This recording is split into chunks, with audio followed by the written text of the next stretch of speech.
loved as a goalie going into the playoffs. I could always feel that the team became tighter.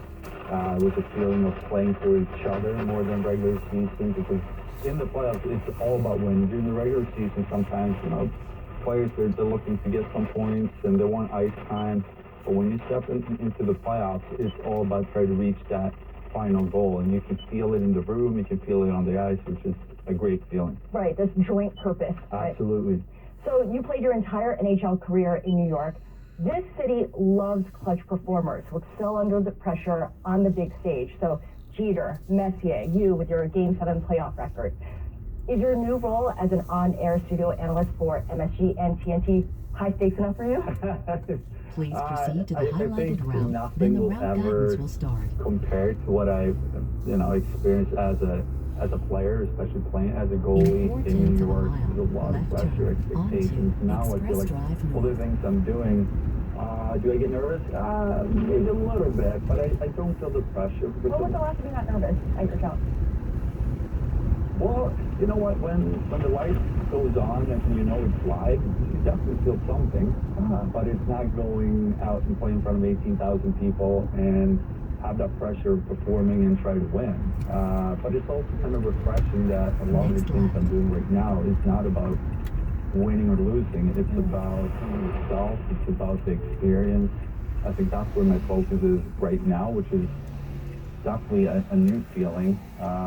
Because as an athlete, it comes down to winning all the time. Yeah. And now it's the journey there. Your former teammates all talk about your discipline in preparing and practicing and perfecting your craft. The goalie work before team practices, staying late to take breakaways and one-timers.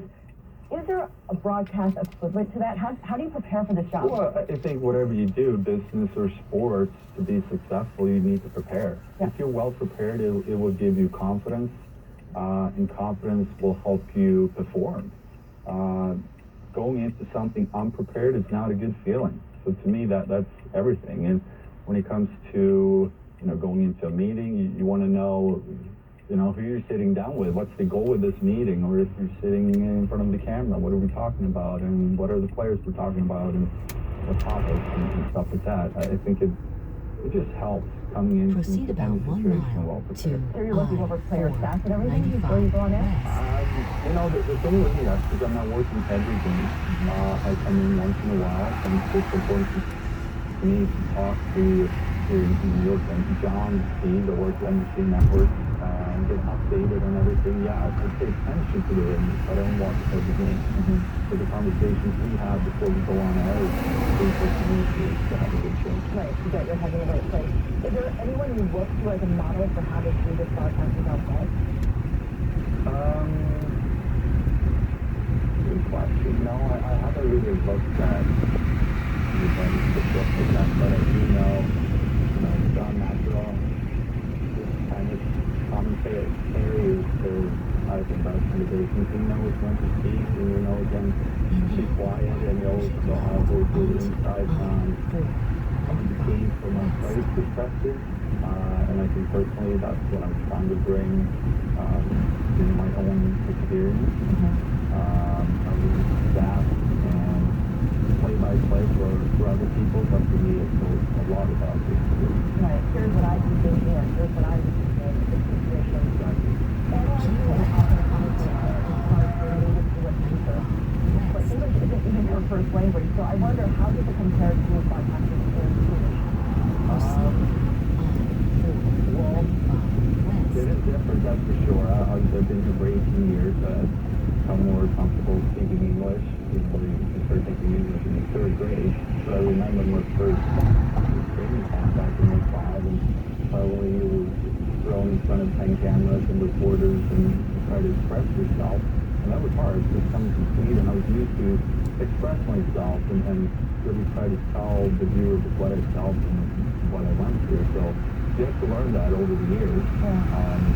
There's definitely times where I might get stuck on words, but I just wave my team's flag up and set up. You seem to have figured it out pretty well. You can't work in television these days without expanding podcasts. And I know that you're working on a new podcast with the New York City Military Liddell. What kinds of conversations you want to be sharing with your audience? And who's your audience?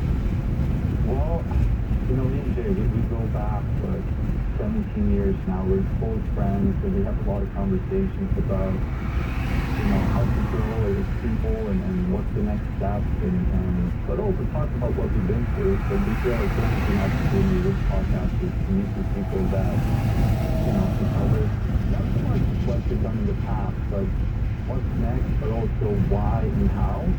That interests me. I love people with drive. I love people with passion. It doesn't matter what you do, but that interests me. Kind of dig deep in that and figure out what gets them going. Exactly. I find that very interesting, and you see so much in the city. Yeah. There's so many different areas.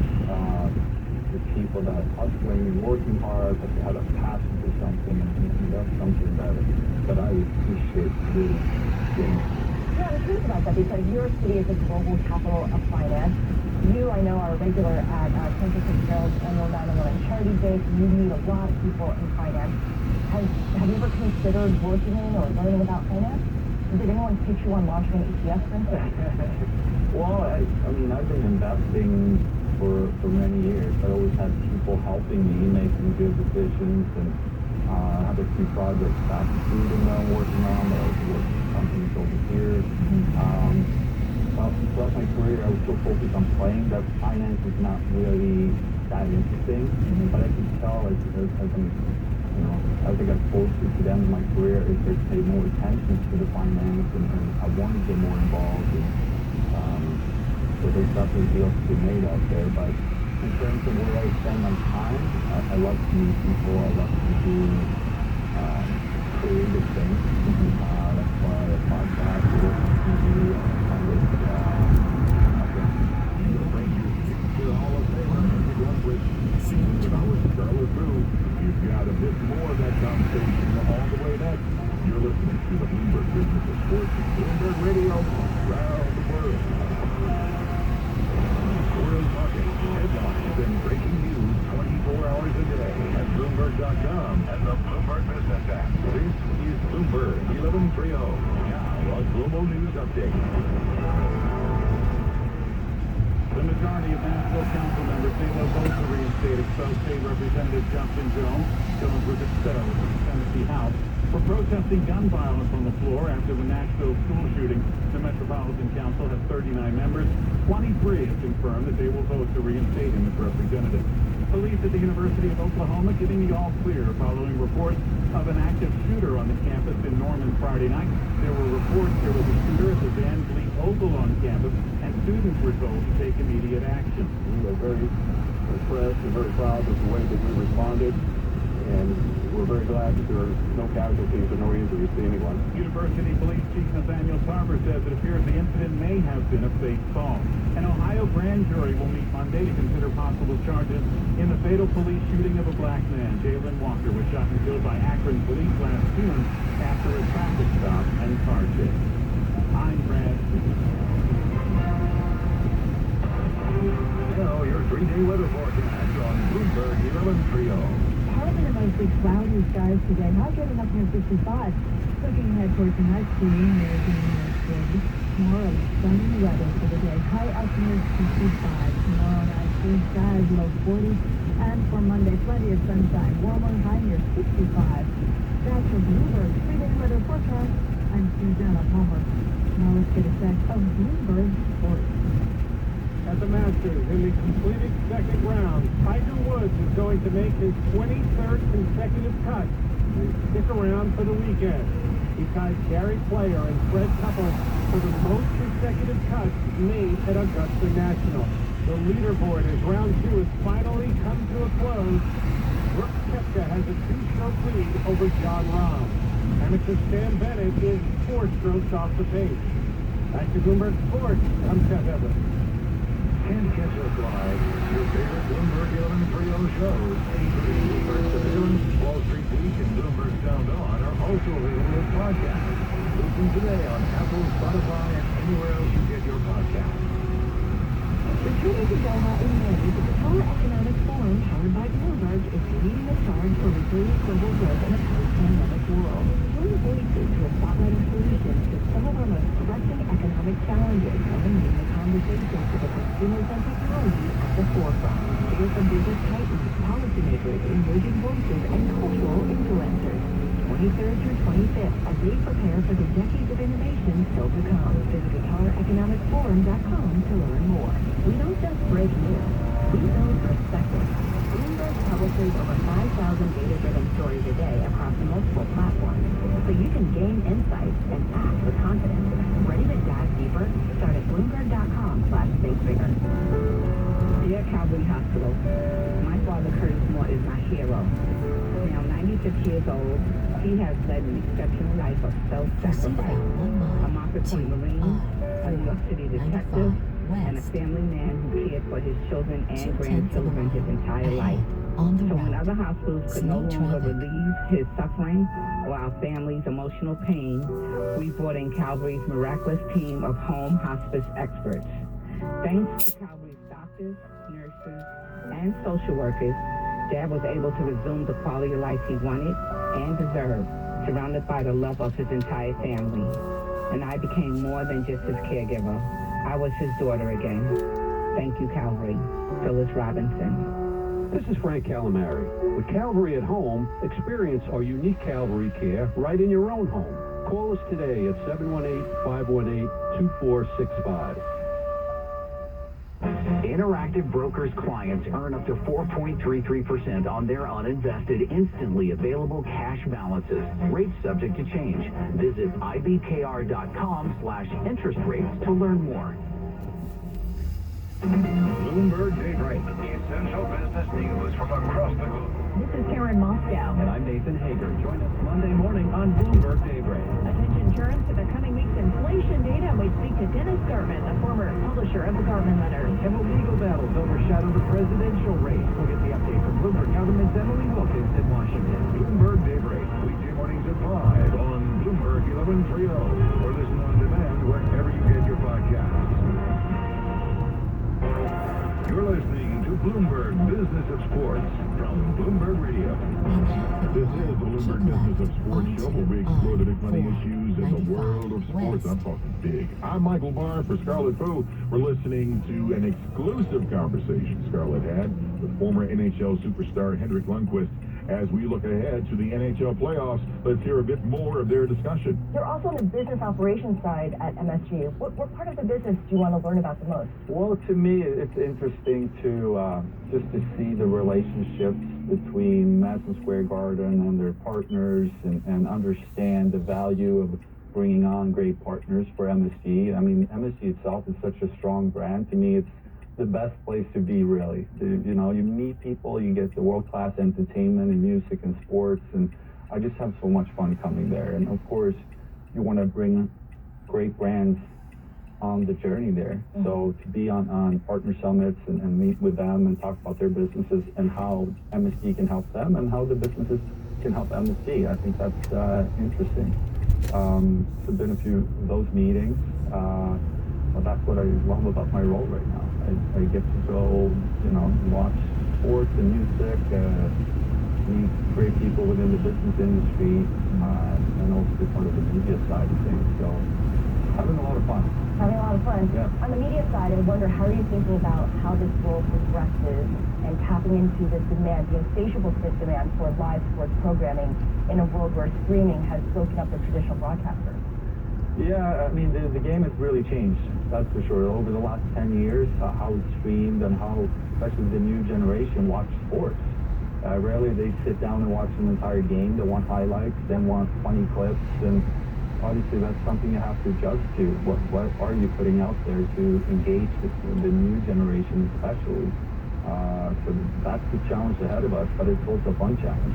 How do you create fun content for the viewer to make sure they stay connected? That is Henrik Lundqvist, former All-Star goalie for the New York Rangers, speaking to our very own Scarlet Fu. You can catch him breaking down Rangers playoff action on MSG Network. He's a big part of their playoff coverage, which includes full game coverage in the opening round and post-game coverage throughout. My goal is to be number 1 pick. That's something I've been dreaming of since a kid. It feels better to be number 1 than number 5. I'll wear the number because of Mike. We have a chance to go for 3 in a row. Good numbers is a good time. I I first started wearing that number, I was just happy and proud. Bloomberg Business of Sports, the number of the week. It is time for the number of the week. Scarlett's already on stage. So, by the way, and this is a shout out because this is Masters weekend. I want to give a shout out to the Masters in good old Augusta, Georgia. Scarlett, I am going to ask you which golfer, and you have to put these in order. Oh my gosh, okay. 3 golfers. But you're providing names, so. But I'm providing the names. Okay. Tiger Woods, Jack Nicklaus, Arnold Palmer. One is 1-6, 1-5, one is 1-4 Masters. Put them in order. Of who's won the most? On who's won the most, who's second, and who's third. Jack Nicklaus 1, Tiger Woods 2, Arnold Palmer 3. Nah, you are right. No, really? Yes, you are. Amazing. 6, 5, and 4. Jack Nicklaus won 6 Masters from 1963 through 1986. Tiger Woods 5, 1999 through 2019. Arnold Palmer 4, from 1958 to 1964. I can't believe it. You hit it, girl. This never happens. I wish Damien were here so he could see me celebrating. Oh man, well, we're going to save this. We're going to send this and send it to him in email. You know what, Justin, our producer, make sure you tape this and then we'll just air it again later on in a couple of weeks when I'm in a bad losing streak. Very good. I love it. I thought you were going to ask me something hard like, what's a good golf score? A low score or a high score? No, I wouldn't even know that. Way to go, Scarlett. Yay! This has been the Bloomberg Business of Sports, where we explore the big money issues in the world of sports. I'm Michael Barr. You can follow me on Twitter at Big Car Sports. And I'm on Twitter at Scarlett Fu. By the way, if you love our podcast as well, you can download them every Monday, Wednesday, and Thursday. Download them wherever you get your podcast. Stay with us. Today's top stories and global business headlines are coming up right now. From the financial capital of the world, broadcasting across the globe, this is WBBR New York, Bloomberg 1130. Now, a global news update. A federal judge in Washington is prohibiting the FDA from pulling a well-known abortion drug off the market. Here's Brad Siegel. The Seattle Times says U.S. District Judge Thomas Rice of Spokane issued his ruling Friday in response to a multi-state lawsuit involving 16 other states. The ruling will keep mifepristone available in those states, too, while the case proceeds. The preliminary injunction was made the same day a federal judge in Texas issued a stay on the FDA approval of mifepristone, which would halt nationwide distribution of the abortion drug. The majority of Nashville council members say they'll vote to reinstate expelled state representative Justin Jones. Jones was expelled from the Tennessee House for protesting gun violence on the floor after the Nashville school shooting. The Metropolitan Council has 39 members, and 23 have confirmed that they will vote to reinstate him as representative. One council member criticized the state house for not considering the 140,000 people who voted for Jones and called it a terrible precedent to set. An Ohio grand jury will meet Monday to consider possible charges in the fatal police shooting of a black man. Jalen Walker was shot and killed by Akron police last June after a traffic stop and car chase. Walker's death was followed by protests that resulted in some violent property damage around Akron. The officers who opened fire on Walker were placed on leave following the shooting but were later reinstated. 6 people are injured following a shooting on a South Carolina beach Friday. Jim Forbes has the latest. Gunfire happened following several fights at the beach in the coastal city of Isle of Palms, about 15 miles from Charleston. The fights were believed to have been started by high school students taking part in Senior Skip Day. Police Chief Kevin Cornett says 5 of the injuries were to people around 18 years old, with an adult woman also wounded. All of the injuries are not life-threatening. I'm Julie Ryan. Country entertainers Travis Tritt and John Rich are joining Kid Rock in speaking out against Anheuser-Busch for its transgender support. Michael Kastner reports.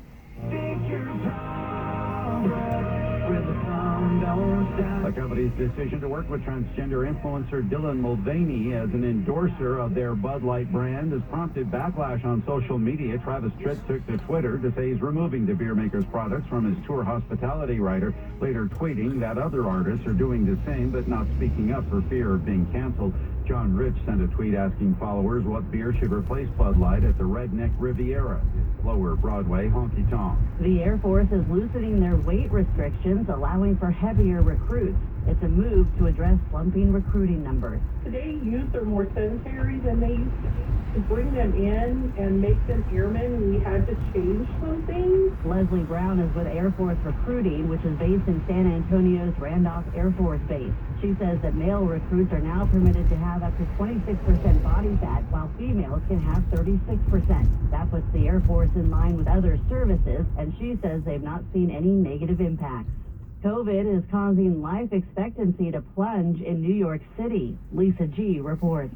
The city's health department says life expectancy fell 4.6 years to 78 years old between 2019 and 2020. For Black New Yorkers, the number dropped to 73 years of age, while it was 77.3 years for Hispanics, and there was a 3-year decrease for White New Yorkers to just over 80 years old. In addition, officials say the city's mortality rate in 2020, fueled by the pandemic, surpassed that of the Spanish flu in 1918. The Super Mario Brothers movie is continuing to roll at the box office. It's expected to make over $140 million in North American box offices over the weekend. I'm Julie Ryan.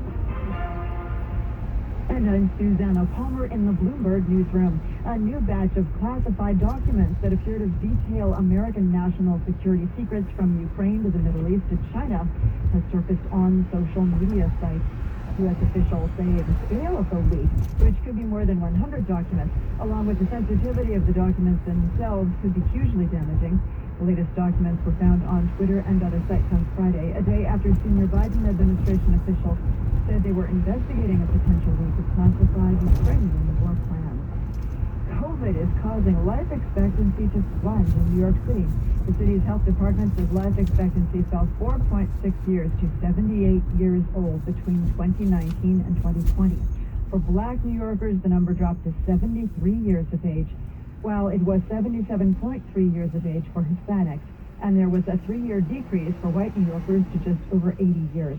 In addition, officials say the city's mortality rate in 2020, fueled by the pandemic, surpassed that of the Spanish flu